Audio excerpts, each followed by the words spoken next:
Hey, sorry. He's terrible.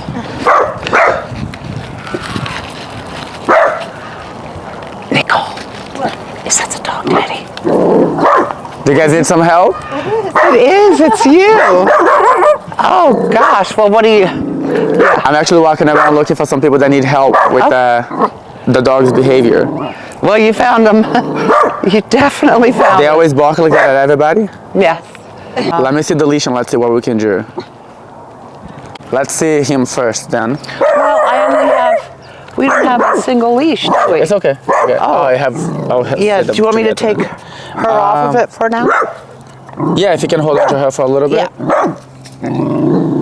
Okay. So I can already tell that he's a little skittish. That's why he's barking the most. He's a little scared. And so that's why he's actually extra vocal. It's okay. So see how he's pulling away now? Oh yeah. So the reason he barks is because he's trying to scare everybody away with his being vocal. So he's being vocal to scare people away from him. Yeah. So we're gonna have to do a couple of things. The best way to make him feel less afraid is when you show him that you can give him directions. That you're not afraid, you can give him directions. Here.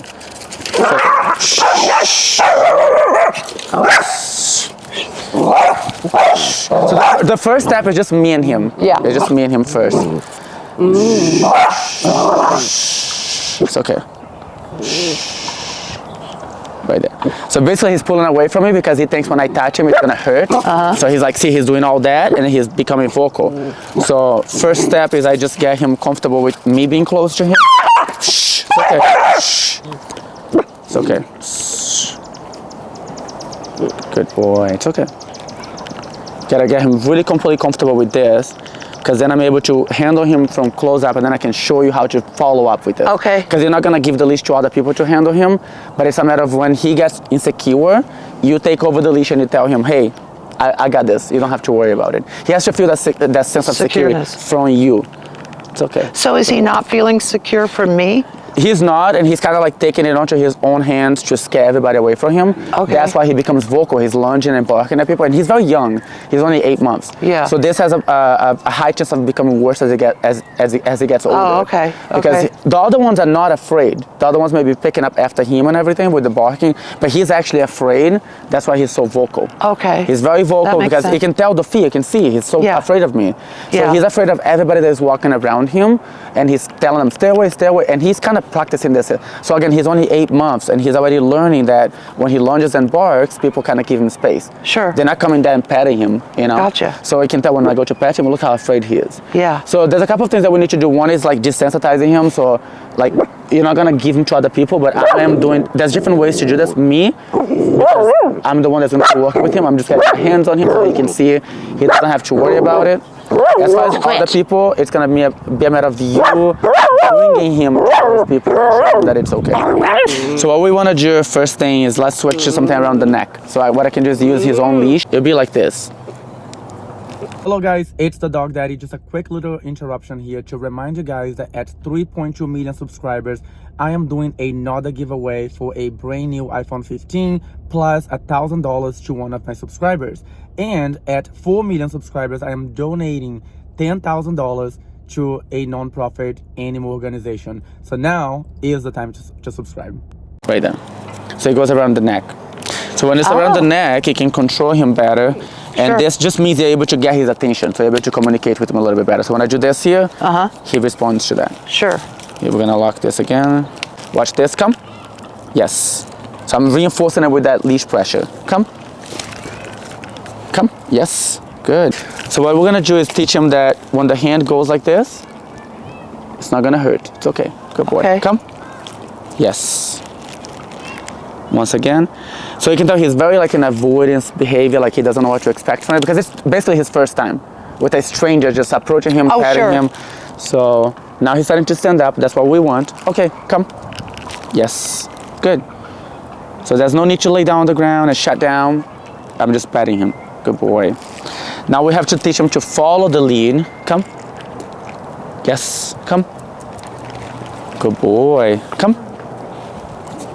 Yes, good. Good job. Okay, so the next step now is gonna be, let's try to get him walking a little bit. And basically, instead of letting him pull on the leash, the first steps that I'm doing here is this. I'm basically telling him like, watch his steps, don't rush, don't pull, you know, just kind of walk calmly with me. And I'm using the leash to reinforce it. Okay. So every time he's getting a little bit too far away from me or trying to go ahead, I'm going to go here and do this, this leash Just pressure. a little jerk. Just tells him like, hey, slow down a little bit. Okay. Okay, come. This right here means, you know, come with me. Perfect. I'm guiding, I'm leading the way. I'm guiding him on what we expect. So when we're dealing with like outside distractions, he already knows that someone is leading the way. And so when someone comes and I can tell him, hey, leave it. He already have like this idea of what we expect from him. Okay, so the walking is doing pretty good. Now I see there's already some new dogs coming over here.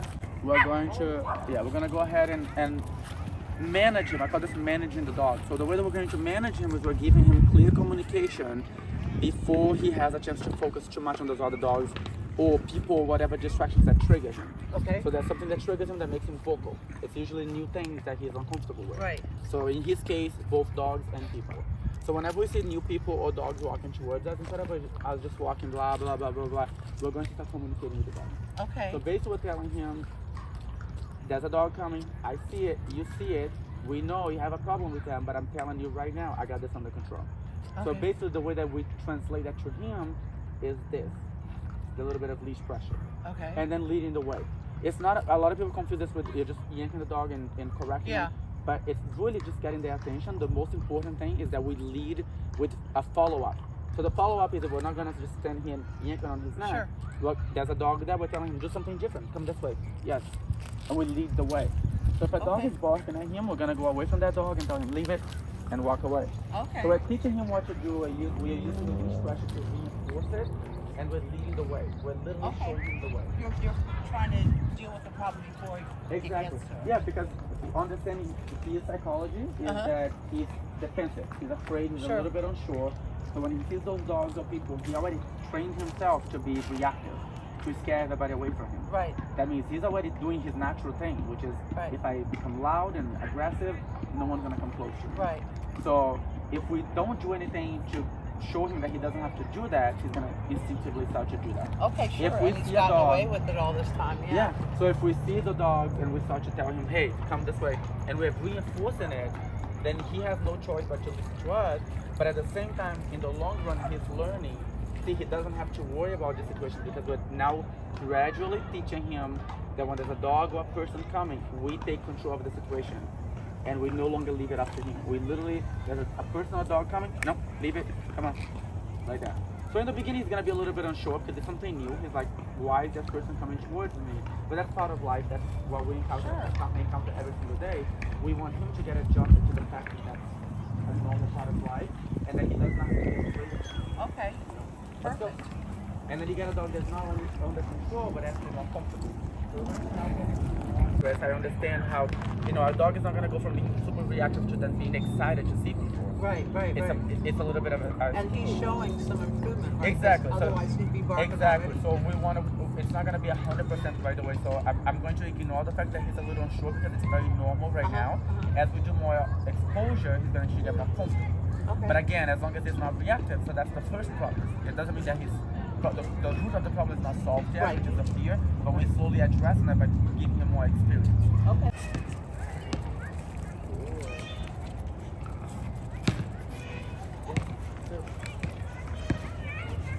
So again, his body language is a little unsure, but very neutral. So we're going to give him credit because it's moving towards the right direction.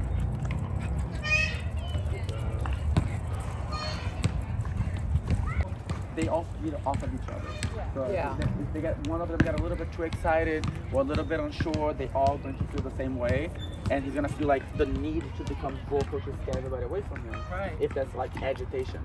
If you can maintain that they all calmer, then it helps it. They all help each other. So we gotta start right away with him. Oh yeah. With all of them, And he's the youngest, so like I said, he's definitely the one that has the most fear.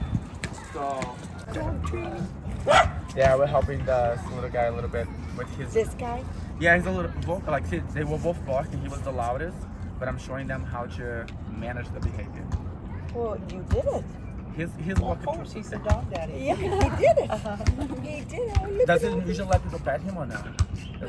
So like kind of like before. Do you wanna get a little bit closer to him? Oh, so he could bite me? No, he won't bite you. Don't pet him. Sure. We wanna just have him closer for now. You don't have to pet him. Because he normally doesn't let people pet him. This is good. Yes, good boy. Now if he's calm, again, he's feeling like I am managing him. So he's a little unsure, but I always look at the level. So that's why body language is so important. Look So, at what? the levels. So like he's a little unsure. Some people are like, oh, he could bite. He's not thinking about biting right now. So that's good. Hi. It's okay. But very much like he's young, so I can see where this can go both ways.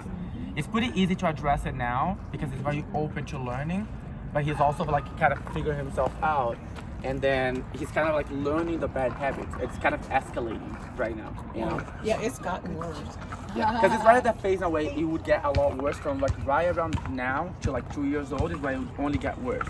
Yeah. But at the same time, he's also still not there yet. He's still right at the beginning stages of it because of his age. This is more of his personality. It could be like lack of socialization or just playing his personality. And lack of socialization is like even before you get him. So if you get him at 8 weeks and he was already a little shy, he was already there. So you know, so they carry that on for the rest of their lives unless you address it. So that, or sometimes just a personality. Some dogs are a little bit more shy, you know, a little bit more unsure of things. But his temperament is good, which means like that's genetic. That's when the dog is just like messed up, like they just have bad genes that make them very reactive, very aggressive. I don't see that with him at all. Oh, good. So it's definitely either just lack of socialization or just his personality is a little bit more shy, which is leading him to try to scare everybody away from him. And then naturally he's becoming more like aggressive, vocal because he's practicing that. That's the only reason. Watch his body language right there. So you have to address that. So that look that he gave is like, whoa, why is this kid coming towards me? Right. Leave it. Hi. Okay, so let's try to go around them over here. And then keep coming with him. And we go right here. Okay. Right there. Again, afraid to pass by, but you're telling him that the person is don't have to worry about it. Girl. And she's excited. She's like... And the same thing, when you see a dog coming from afar, you're already going...